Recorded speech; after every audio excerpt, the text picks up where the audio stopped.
How's it going, YouTube? Welcome to my poker channel. My name is Andreas Fröhlich and I make videos about poker strategy, poker news, and also make poker podcasts here on this channel. So if you like that kind of content, make sure to hit the like button, subscribe to the channel, and hit the notification bell not to miss a video in the future. In today's video, I'm going to go again into what is good for poker and what is bad for poker in my opinion. And also, today's video specifically will feature Mike Postle, the incident he got accused of cheating in poker.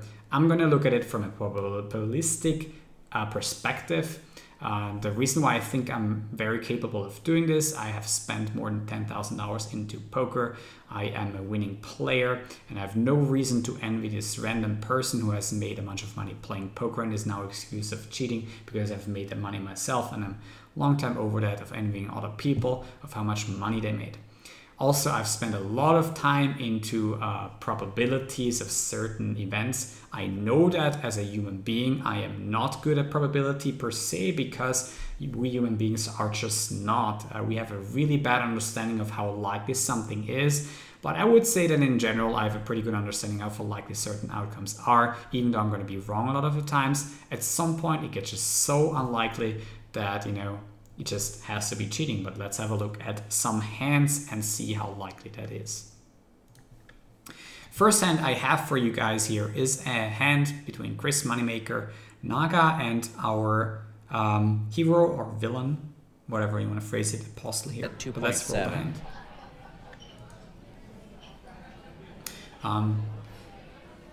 What happened before is I'm going to raise. If you're Naga here with Ace King, 3-bet and a 4-bet.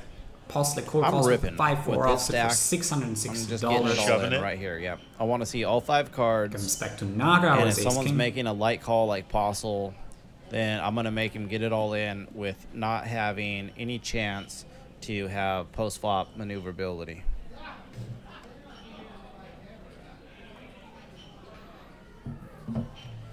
All in. Yep, he does rip.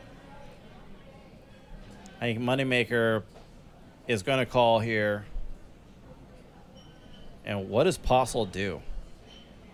Oh, God. Is this the... I think this is the one. I'm not gonna roll the run out of this hand. The reason is the result of this hand clearly doesn't matter. The hand in itself is the most ridiculous hand that I've found, and I think Scott Seaver would agree, because on Twitter he also mentioned that the 5-4 offsuit hand, he cannot understand how Chris Moneymaker is now jumping into the defense of Mike here, saying that he's just good at things in general, which might be true. He might be good at bowling, whatever, what we see on Twitter, but this hand is just not a thing. Like, you just don't call 5-4 offsuit here against a cold 4-bet. And to say that you can read somebody who has played as long as Chris Moneymaker on exactly Ace King here, and the other guy also having Ace King 5-bet jamming versus 2 people and just almost mashing the money in, and then also Chris Moneymaker snap calling it off and then overcalling 5-4 offsuit, hoping that they both have Ace King. It's just not a thing. The probability for that I cannot estimate exactly, but it's to have a suited offsuit hand and to estimate that both players have Ace King at the same time, the chance for that are really, really, really, really small. If you think that 4 and 5 betting ranges feature Queens plus and Ace King, you can basically multiply almost the probability of A, Moneymaker, and B, Naga having both the same hand, because they block each other's combinations at the same time as well, but also obviously the other value hands other than Queens, but it's just very, very unlikely up against 2 times Ace King. This is a thing in PLO. When somebody 3-bets, somebody 4-bets, and you're the third to act and you think both are nits, you can get in there with some low rundowns, and that's totally a fine play to do, especially if you're double suited, and especially if you're like premium, like 4, 5, 6, 7 double suited. It's a really great hand to be making this gambly plays with, and I do that all the time as well. If I think that both my opponents have, too narrow 3-bet and 4-betting ranges and are just more weighted towards aces. And also you see that's a display from very good players, winning players all the time, but this play specifically will not see from any other winning player out there. It's just not a thing. So this hand alone makes it already fairly likely that Mike is cheating here. But obviously relying on the sample of one hand alone wouldn't be fair to him. But yeah, it's just if I think that there's been numbers being thrown around, and he's also had said himself that he's been winning for 16 years at poker, and he's only relied on that sort of income. If you make this sort of plays, there's 0 chances. If you make this on a consistent basis, and these spots come up like all the time, where some people show strength with 3 in the 4-bet, it happens maybe once or twice a night. If you make this sort of plays with like 5 for offsuit, 7, 8 offsuit, and trying to get a read and whatnot, and just make this feeler type of calls and hope that these call 4-bets work out, you are not going to make money. Every professional poker player will tell you the same, and I'm sure none of them disagree with me on this. This play is not a thing. Just don't do it. And you're not going to be a winning player for 16 years. And this is also the big contradiction that I found right away, also reading through Mike Postle's Twitter, for him like claiming this sort of things, while at the same time making this sort of shit plays, and then But when it goes bet call in front of you, you're just because he had overcalling in that spot. information. Tell you you're not ahead That's there. the next hand, by the way. What is up, Bam Yang in the chat? How you doing? Twitch chat over there.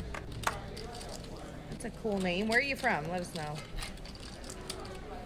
Thanks, Dirty Bird. I try to bring it strong for you guys. I'm glad you appreciate it, my friend. Read it to I'm gonna pause very quick. Many times a postler like just plays post flop. He actually doesn't do that much 3 and 4 betting pre-flop, I think, unless it's a bluff, because like this also is making it just slightly more likely that it's actually cheating. Because why even play pre-flop when you just can make more money post-flop, getting all of it from your opponents if you know what they have. But this is just a small minor thing, but let's actually look at the hand. 6 high flush against a rock. Oh my God, Joe, man, we are on the action boards tonight, my friend. What is happening? Wow. We didn't edit any of these hands. Wow. This is crazy. Look at that flopper for us. He flops the stones. He flops the absolute...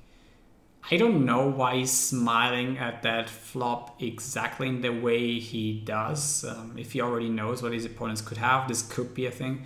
I don't want to interpret too much though. He has ace queen of diamonds, which again, pre-flop would have been a better squeeze, especially versus very loose players. It's just proven that these type of hands make really good squeezing hands, and if there's just that money there, especially with positional disadvantage, and yeah, you're deep versus Harlan, but you also want to isolate maybe here because you have such a strong hand. Playing a big pot versus Harlan out of position here with a weak range, it's just great with ace queen suited, and yeah. Poor choice pre-flop, and on the flop obviously he's not gonna lead into the field on this board with his hand, or with a lot of hands normally. Maybe he does some leading, but he chooses not to. Nuts, and the redraw to the diamonds, and it's... And also you can see that there's some timing tells on fire. So if you want to talk about live poker tells, he check back snap on the flop, and he's still giving action on turn on the river, as we will be say. So there's a little bit of timing tell there, admittedly. Getting good! Whoa. What, can we hit this? No, not quite. Not quite. No. But This is not a jackpot hand, but... seriously, this is ridiculous. That is a ridiculous... Now, the Postle hits a nut flush. Postle, but the board is paired, so Postle's not going to go broke here. Okay. He's going to lose a big one. I do not think that is particularly funny what the commentator says here. If he says Postle is not going to go broke here, if this already became a thing and everyone knew this Postle's word, and yeah, he's not going to go broke here. I mean, look at the stack sizes. He has the nut flush versus this straight flush. How is he not going to go broke here? Let's actually have a look. But he's not going to go broke. And I just want to point out, this is another time tonight we are in the Postle zone. Also There's so the signpost up ahead. Postle's got the nut freaking flush, Especially and he's up cheating, against of course. Otherwise, it 8-10 might of be diamonds. Unfortunately for This is Postle, though, cheating, he's probably obviously. going to lose on this Stupidest hand. thing I mean, ever. how does he get away from here? Besides the board pairing, No, he will, The though. shameful He fold. Postle, he will. He can make that fold. Because obviously, we're going to either see a raise now or on the river. So luckily for Postle, this pot was not bloated. There could have been so much action on the flop. There wasn't. Faraz has Why? 675 or 550 now behind. And now it just goes bet call, and Faraz completely lets Mike off the hook. And I don't blame Faraz. He thinks he has all the good cards, except for he doesn't. The board is paired. Mike can have a lot of hands. He doesn't have to have ace-high diamonds, but he can have a lot of hands that would call. But Faraz, he just chooses to just call. So now, we are in the Postle zone, but I will point out that Mike has played this so slowly. Look, he open checks river. He knows he's says 6. Tiny quarter pot bet about. And Mike doesn't even want to call. No. Look at this. So Mike gets let off the... Oh, wait a minute. Is he going to raise? Oh, he is going to go for a thin min value raise. Or maybe not. I mean, Faraz could shove here easily. It's about a pot-sized shove. So, I mean, it almost looks like a bluff. This bet sizing from Faraz could induce a raise.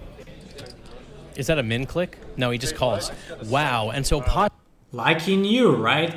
I must say that, I don't want to be offensive to the commentator here, but I found this slightly embarrassing. If you want to make an analysis, at least make it right.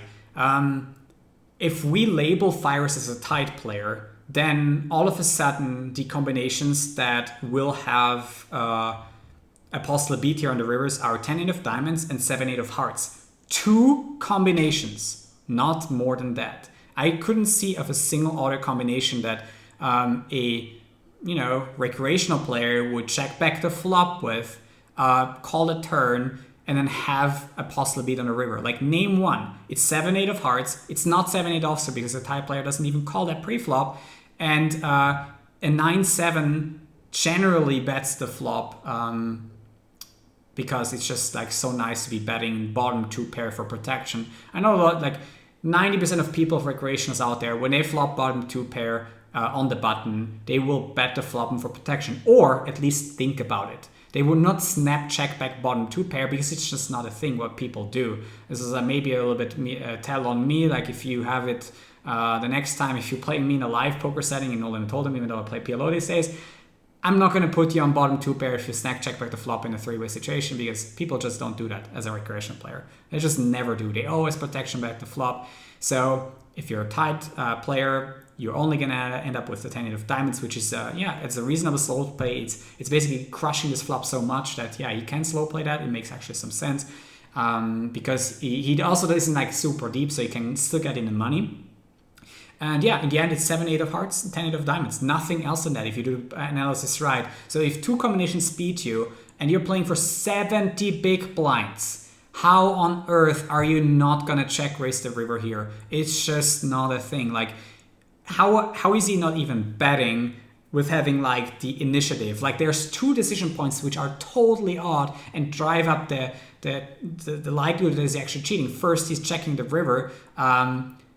He blocks the ace of diamonds, so his opponents, the queen of diamonds also, his opponents doesn't have that many with flush draws to begin with, because he blocks 2 of those high diamonds that could call turn and now consider bluffing the river.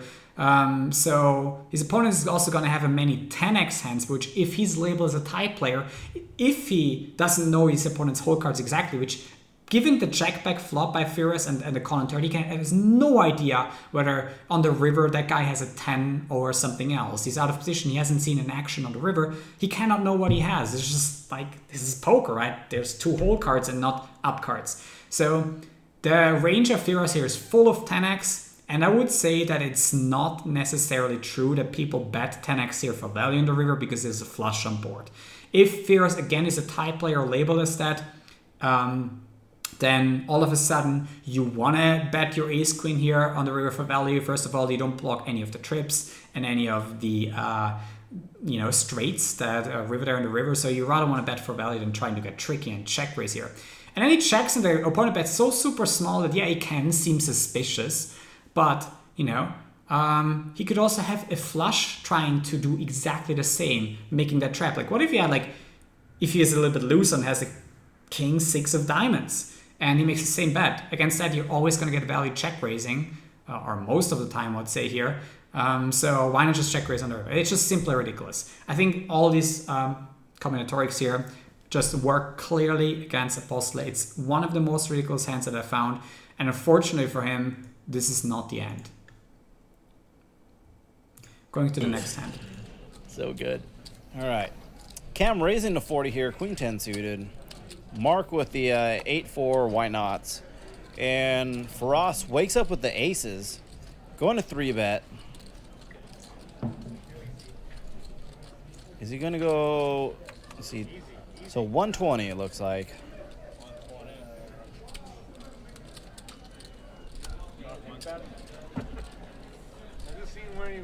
And Charity is, yes, Charity's definitely good loan for Oh cards. my God. We have Harlan's. Harlan's going to call the 120, which is going to put Postle into a really big 4-bet. Is Postle going to find a damn king here? Postle's going to probably raise to like 600. I'm assuming. I can't quite tell if Harlan is still thinking or if he's already called. Looks like he does have chips in front of him. Yeah, Postle is coming in for the big raise here.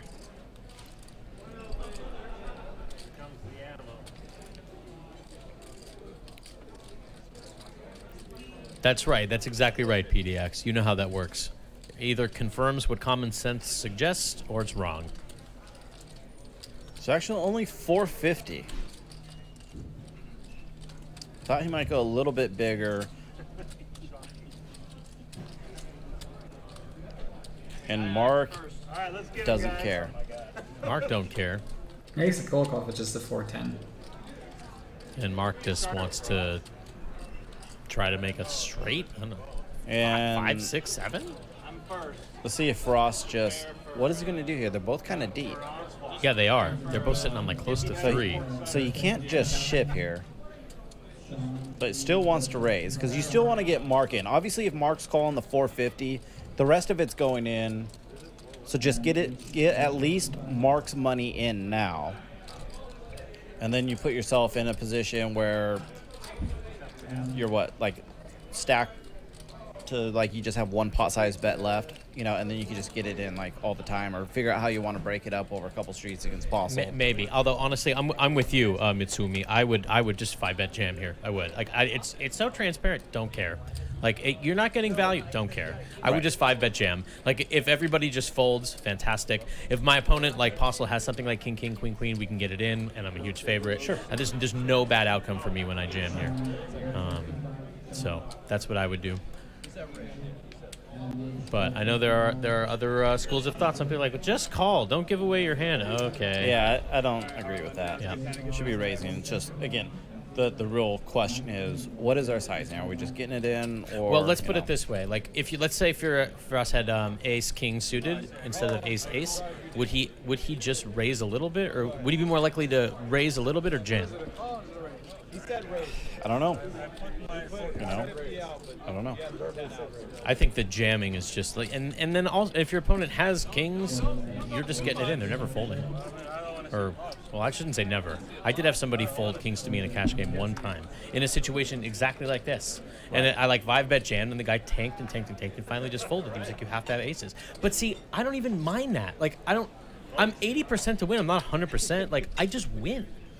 I just win. Because he likes uncontested money, and I would usually say, yeah, go ahead and take that 20%, and I'll live with it, but I feel like I've been living with the 20%. Well, so A, that happens sometimes. But B, my other thought was isn't my best opportunity to get my opponent's stack to go all in pre-flop? How often are they going to fold kings pre? Almost never. Right. So that was my best shot to get all the guys' money, as opposed to, oh, by the way, we rabbit hunted the flop on that hand too. Ace, ace, jack. Ace, jack. Oh my God. And am I getting the rest of his money when he has 2 kings on ace, ace, jack? Well, you're going to get it more often than ace, jack, blank. Yes. That's for sure true, but I still think my best shot to get the money is pre-flop. Yeah. So here, Firas does decide to actually just raise not the whole thing. He's making it 1.8, and here's Postle in the tank with 2 kings. Is he going to fold? Postle knows he's beat. Look at him. See? I can read Mike at this point. I've called enough of his action and spent enough time with the guy. I mean, and not that that's exactly a subtle move, what he just did right there, but Postle knows 2 kings are not good right now. Firas is not doing this with ace-king. The other 2 kings. I mean, it's just so much more likely he just has aces. The Camus is out and ready for the table. Postle might actually pull off a fold here. I'm remembering a hand from this previous. Wow.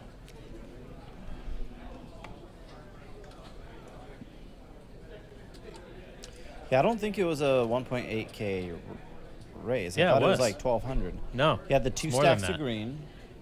Postle, And Postle folds folds. the kings. So sick.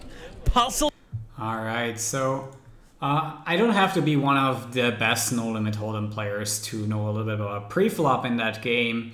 And when, you know, ranges become 3 bets, 4 bets, 5 bets become really narrow, and technically, you know, for 300 big blinds, the only hand that can profitably stack off is aces, and then sometimes you're mixing in some bluffs, some ace king, ace 5 suited, and whatnot for a little bit more than just 100 big blinds. In 100 big blinds, it's a little bit looser than that. But yeah, here the thing that's different is we're actually not thinking in terms of 300 big blinds, because Mark here just calls $410 that money. Like, he seems totally disinterested in the hand. I'm pretty sure that the majority of the time he doesn't do it with a trap, but just has some, you know, random trash, which is something he likes and he just wants to play for this $410, and that he has done it before in these 3 and 4 bet spots and people know about it. So there's so much more dead money out there. So in terms of blinds, instead of thinking of 5-10 because of those $410, man, think in terms of, I don't know, 20-40 stakes at some point, because these cold calls, that kind of dead money makes your shoving ranges so much more aggressive. And yeah, you're definitely going to have to go with like queens plus and ace king here. And, you know, something that will make the point stronger for Mike here would if Firas actually never jams this many big blinds with ace king in there. He definitely would do it with kings, I guess, and aces. And sometimes people have just this range of jamming with kings and aces, and that's it. Because they don't do the same with ace king. But, you know, how do we even know that? Do we have like footage of Firas constantly not firing big with ace king? I for sure have seen a hand where Firas 4-bet with ace king. So what does tell us that, you know, this, I think, 5-bet is not ace king this time? I mean, we have no reason to know that unless you soul read somebody. And, you know, the more often you do that, like, apparently in Stone's life, this has become like a meme or something, that this guy constantly soul reads people, and it's just not a thing pre-flop. It's just not. I have enough experience in this game. I can say with confidence that this is not a thing. You might be right once in a while with kings versus aces, but on a consistent basis, you can't do this kind of shit. It's just not working. And it's only working versus certain people. I would consider folding kings pre-flop to some people. But like, even after watching the footage of Firas, even seeing him in multiple hands involved, and he's maybe when the money goes in is quite you know, value heavy, and he's a little bit tricky with like that down bet with his straight flush and checking back the flop with a flop straight. I would still go with my kings here against him, even after seeing the footage, of course. And, you know, just stack up with like your kings and aces and be good with it. But certainly not fold kings. And, you know, it just seems odd. Like, it's almost like this, you know, it's such always a fun game. Mike smiles and yeah, we can fold kings here, no problem. And in other instances, which I'm not going to show here, but he folded on the flop. He made some really ridiculous laydowns as well, you know, folding to like a 2/3 pot size bet on the flop with like top pair and stuff. Checking back on king 6, king deuce 4-6 with king queen instead of double barreling despite 2 flush draws out there. You know, all this kind of stuff where it just adds on to the probability of him actually cheating. I just don't see any other outcome. I'm also going to look at his Twitter, by the way, afterwards and see what kind of evidence he has. Here I actually am going to look into some content of Tringren, because he's been investigating this whole thing for like at least 5 times as long as I have. I've probably put in like 8 hours or so, including this video. He's probably put in like an entire day. But let's actually have a look at it. On the button makes it Or more. go. Runs it right into Mike P's kings, who strictly flat calls, I guarantee you, because it's Harlan, and he wants to just get super sneaky. And like I said, guys, it's not just one hand. It's all the hands. Look at all the hands we're going over. We're just there. I got 20 more for y'all, man. I've only went through 4 streams. These graphics are these. I think these graphics are incorrect. I don't think he has kings. Wouldn't a normal player 3-bet kings? I understand. Look at his Hendon results, Tom. Tom, you want to look at his Hendon results? I mean, fuck, man. You want to look at his fucking Hendon results, Tom? Okay, buddy. We'll look at his Hendon results after this hand, just for you. Okay? No problem. We'll go fucking over it. We'll go over the Hendon results. All right, the guy's got kings, right? Harlan is going to make a questionable situation bet. I like this guy's style. He represents Utah. We got a lot of love for Utah. I've never even... Sorry. Johnny Vibes, very politically correct. I don't have a take yet. I want more proof. I don't got a take yet either. I just think something fucking suspicious going on. A lot of hands I've seen. I've also seen 30 more hands like this, and I also have heard information as well, too. More information outside of this, so that lead me to believe this. So he check calls kings on H-Jack 9. But, I mean, this is never going to be 100% proof, right? Back over to Mike P with kings who flats, and Mike, you can see Mike P's already in like the pain zone, and it's just on the flop. So now he check calls. These other guys check call. King Jack with the backdoor diamond draw. I don't know what the hell he's thinking. Would just be sick. Put a king out there. So the ace comes on the turn, right? 4 ways, right? Every player in the pot. You think somebody's got a king, right? Listen, I know we block ace king, right? But we don't block ace jack, ace 9. Seems to some run. You're right. Every session. Every session he seems to win. That's a good point. Yeah, Osmani Games. Yeah, you chimed in right as he I'm going to time out Johnny Vibes in chat for now, man. Getting too fired up with this one. Begs the question, what the F was everybody else calling me with? Right? You're like, what? So 1.1K, right? The button's going to bet 700, which is a massive bet here. And then 2 guys behind him still to act. I sure hope that there's a 7 on the turn. Wow. Let's not be mean to Johnny. Come on. We got love for Johnny. That's my guy. Don't be mean to Johnny. He's my guy. Shout out to Johnny. 700 from Harlan. So Harlan bet 700. Crap. This should get through unless AC wants to get sticky, right? I mean, this should just get through. What? Mike P, what are you doing? Mike P with the soul read. Are you really going to... Oh, my God. Mike P... All right, I'm gonna stop at this point because from here on the hand is like not that relevant anymore. The problem with this hand, and you might be surprised that I picked this hand as, and I would label it as the worst example of everything that I've seen. And I remember watching it on Joey's stream, and I'm gonna go into the details of why this hand is actually the biggest proof. Actually, I'm on the webcam here. Is probably the biggest proof of him not being a good player or not understanding poker all that well. Here is the situation. On the flop, we're 5-way or 4-way. Somebody, Harlan, who is on the button, tries to take a stab at this and I think makes a c-bet. He didn't even bump it pre for whatever reason. But yeah, Harlan on the button bets 180 on the flop. And at this point, if you have players behind versus a multi-way bet, even if you were last to act, it's not going to be a good situation for your kings. Like if you're last to act and you're facing this 1 5-way bet, you might even consider folding against one player. But the fact that he has multiple players behind him makes this flop call so atrocious. It just seems like this guy has no idea. Like if you just show me this guy of Mike here, I would say this guy has no idea about poker.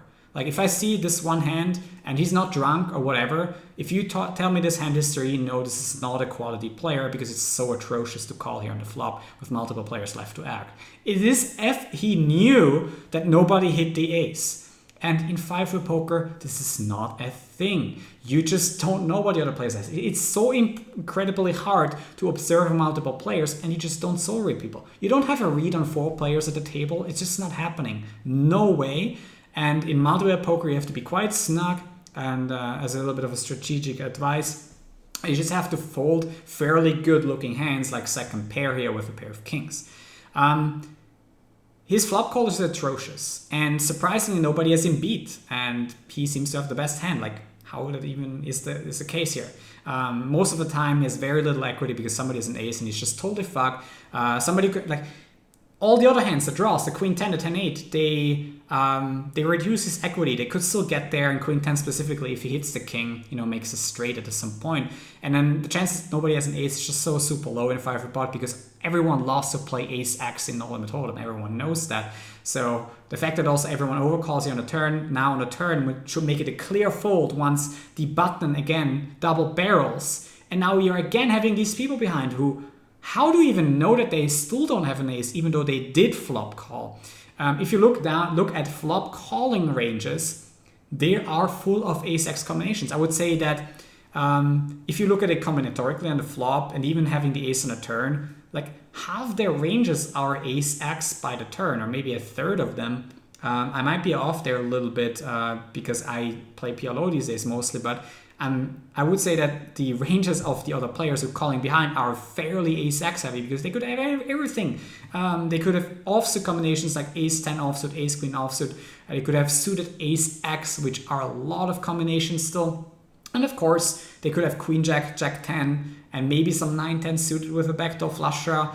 But I don't, and queen-10 and 10-8 basically. And that's about it. And some of them, of the offsuit ones, they are not even playing. So on the turn, even if the flop call I said was atrocious, the turn call is so damn ridiculous. Like it's so far from solid poker, multi-way, that I just don't see how a player making a decision like this for 70 big blinds, $700 here, can ever win a poker within a year, like have even a winning year. Like this play is just so terrible. I just don't find many words for it. On the turn, obviously, even though an ace removes a lot of the ace-x combinations, there's still so many suited ace-x. And as I said, the ranges are narrow because everyone continued on the turn. And then how does he even know Harlan doesn't have it? He has 3 opponents. He has actually no business continuing on the turn. And even once in a blue moon that everyone doesn't have it, which is the case here, this is a clear example of this almost never happens, that nobody has the ace here.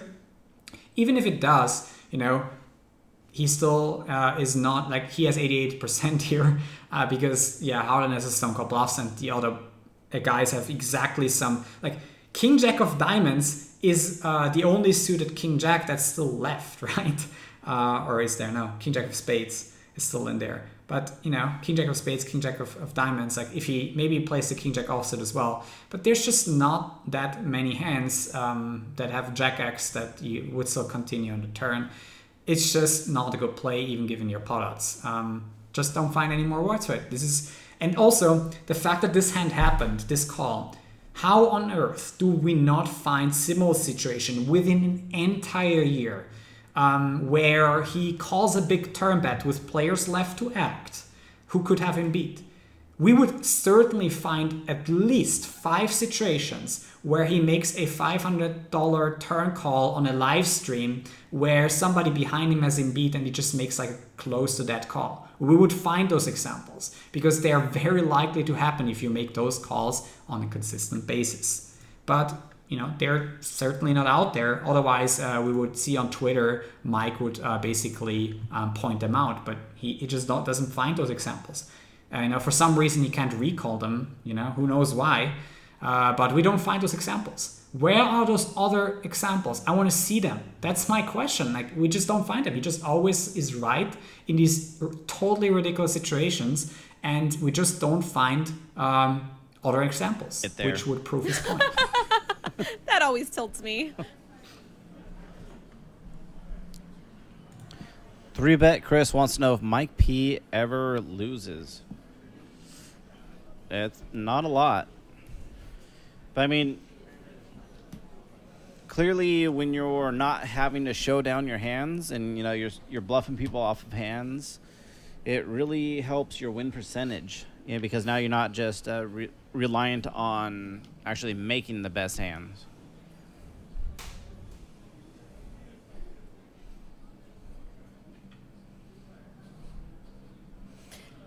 Oh, all diamond board, 6-3-10. We've got 2 players with diamonds, but they're just little babies. Brian here with the best of it. He's got the 6. He also has the best diamond, although he can't feel great about it. However, Mike P, he's got a gut shot to a 4. Yep. And Brian is blocking has one of his outs. Yeah, he has the most important one, blocking his straight flush draw. Harlan's the one taking the lead in this spot. Bets out 250. Rana wants to know, how many years can they play on the one instructional table? As long as you want. Can one play on? Yes.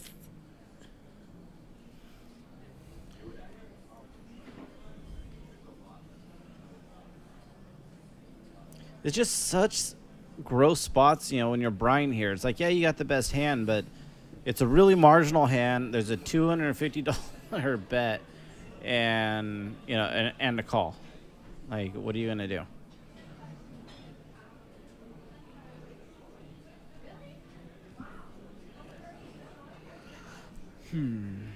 Yeah. So, ooh, wow. So the best hand folded. Interesting. Harlan best here now with the 2. But being called by Mike P never feels good when Mike P has all the chips and he's somehow wizardly always finds a way to win. There can be an extra dynamic here that we should talk about, which is the wizard effect, right? So when there is a player who just is always seeming to make the right move at the right time, he's getting all the chips, when he bluffs, he never has to show. When he's got it, he's always showing. It can be like, I don't want to play a pot against Mike P. Yep. He's the best of the table. He's tough to play against. He plays incredibly post-flop. How is Mike P going to find a way to show up here with the hand that's going to beat me? And you start to play differently, more scared again. Yeah, and of course he is jamming it all in here because his opponent is bluffing and has the best hand and could check back the river, so he has to shove on the turn. I mean, again, another example of a pretty ridiculous hand. Like on the flop, you get the deuce of diamonds, which, yeah, with a gut shot. I mean, why are you even in there with these pre-flop hands? If you are, you're certainly not gonna make money in poker over 16 years. Got pretty upset. People who describe this as good lag strategy. This is just not the case. Like if you look at a good lag strategy, it just doesn't involve this kind of shit, especially from the blinds and being out of position. It's just horrible strategy, of course, to begin with. It's just not a thing, right? But of course, I mean, if you're up against 9-2 suited, most of the time you're both not going to have a hand on the flop. So, and the 6-4 offsuit is also not going to get there. So, obviously, if you know the hands, you can play almost any two. And I would say that, yeah, it takes. It would be really dumb to cheat and then play like a monster on stream. It is just something that somebody pointed out on 2+2, but.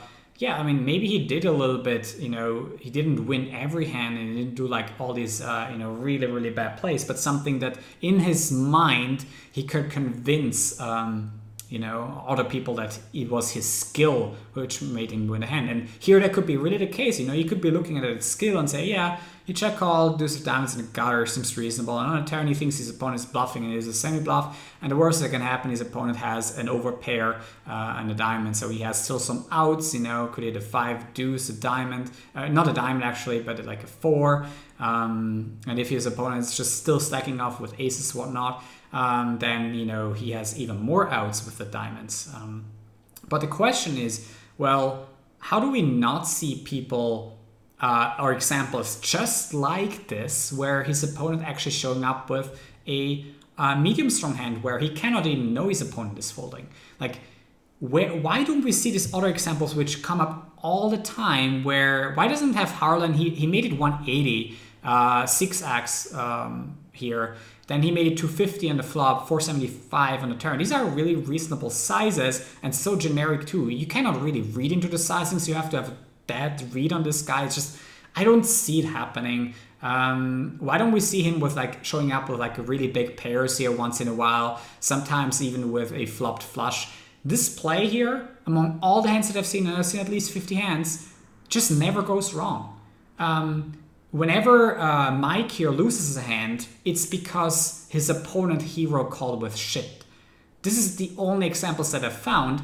And we can also look at, the examples he brings up here. This is actually not a hand that's not even that interesting. But, he brings up examples to his defense like this here. Such a deep bankroll because occasionally you're going to be wrong. They're going to have ace king or jacks or big hand. Or they're live and they make a pair and you don't or something. Exactly, right? But most of the time you just got to just jam it on him and be like, suck it, Trebek. Yeah. That's a real thing. Because now here we are having to fold the best hand. We'll see if he gets punished and that the flop connects with what he just folded there. So they're going to put an 8 and a 7 on the flop. Watch. And the top pair top kicker that he folded out would have been the best. Unfortunately, it has worked out in Postle's favor. Shocking, I know. Here he is with the best hand on the flop. Every time. He just figures out a way. His opponent inexplicably folds ace-10 suited, and now he just has the best hand. And his opponent is bidding into him. And this is interesting because I almost guarantee you that Postle is not going to go anywhere. Called with 8-6, make a pair, not folding. Yeah, not folding. Damn it. It's that same fruit fly that's been in here for 3 weeks. Nat's Nat. Honey on the turn means the check mark for Postle, and you can never think you have the check marker. I have my opponent drawing dead with an 8. They're dead. Bring it. They have 2 undercards that aren't paired, and don't have a straight draw. So, but that's the case, and Rich has no choice but to keep telling the story. I'm not sure what the story is at this point. He 3-bets pre. He's going to put in a fat bet. He's going to blow Postle off the hand. He's going to show it, and maybe that's what Postle was freaking out about. Is that your prediction? That's what I'm guessing. Oh yeah, maybe you're right. Look at that stack. Oh man, you're right. You're absolutely right. How can you call that if you're Postle? So I guess what value hand would Rich play this way? If he had 2 aces, would he play this way? I think so. Yeah, probably. Why not? If he had 2 queens, he would play this way. Mm-hmm. I don't think he would slow down. And the thing is, he also knows he's playing against Postle, where, like, especially Postle loves to call aggro people, and Postle stacking out chips. What in the what? OMG. And the thing is, they're still deep enough to have some sort of river bluff opportunity here. And this is sick. This is now the board is 4-straighted. 4-straighted. Postle has an 8. Your 8 is garbage, consider all things considered. Oh my god, if Rich finds some all-in right here, this is just going to be so disgusting. I'm going to stop it right here.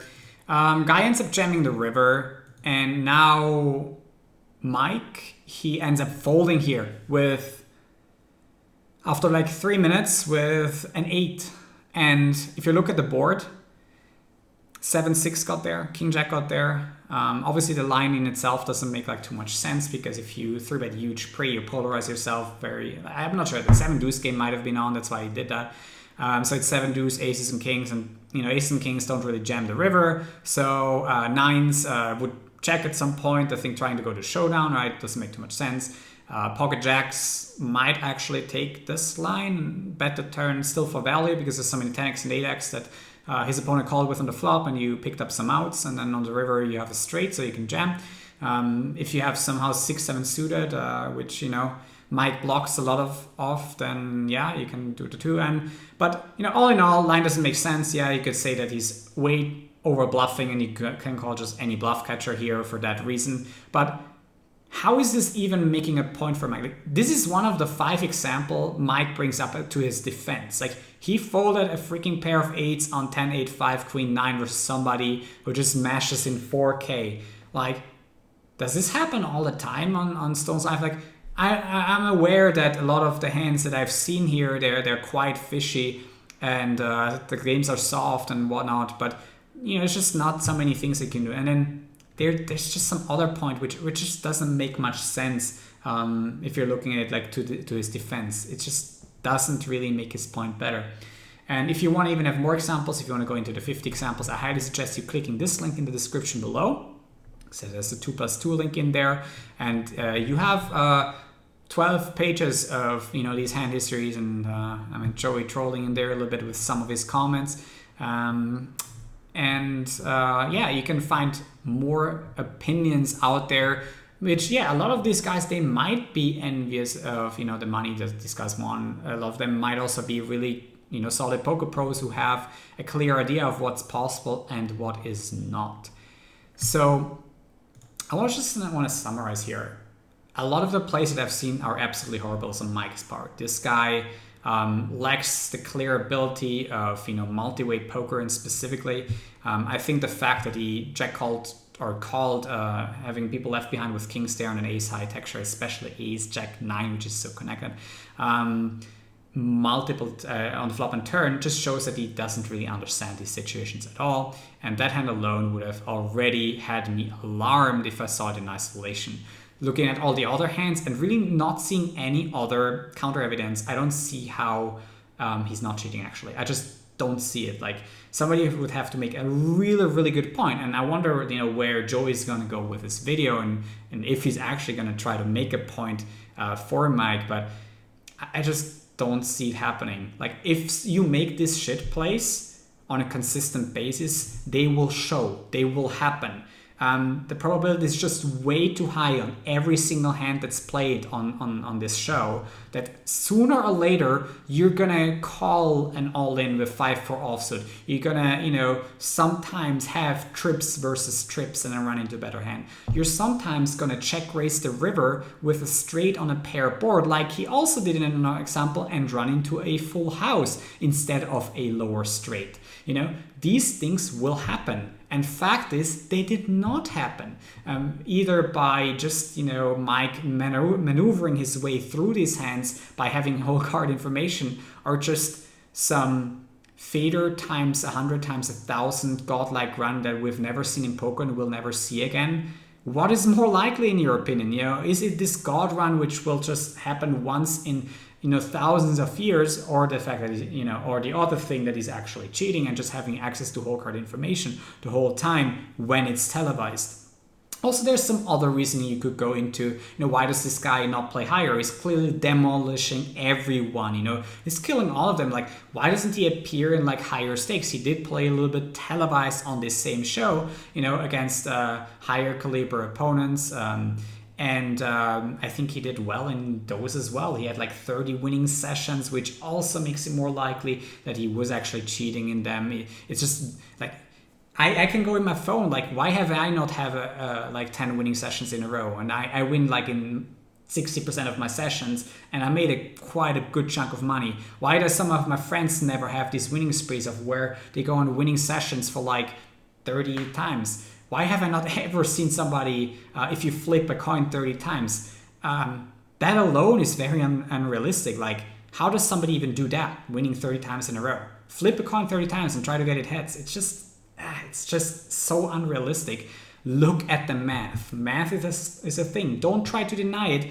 If you're like somehow friendly with this guy, like, be a little bit objective. Look at the facts out there. And yeah, he's won like infinite sessions in a row. He's just demolishing everyone. He's not apparently playing, 25-50 all the time. Like, if I was winning at this rate that he did, I wouldn't see any reason to not play higher stakes, right? It's just not a thing. Like, why wouldn't you do that? He's claiming he's played for 16 years, always relying on his poker income.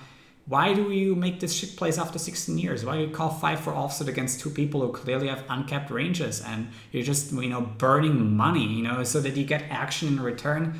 Yeah, this is just the kind of shit that people come up with in the poker industry. They come up with these, oh man, yeah, you have to give action, give action. Yeah, that is true in some sense, but you don't do this kind of crap. And, we just don't see a consistency in his play at all. And, bad hands just don't happen. There's just no negative hands for him. He's even posting a hand on his Twitter where he's lost $40 as an example to counter all these really huge hands where he's made God mode plays. Like, this just doesn't weigh up. Like, on one way he has this ridiculous hand, and on this other hand he posts in this defense that he has lost $40 for big blinds on the river, calling somebody off.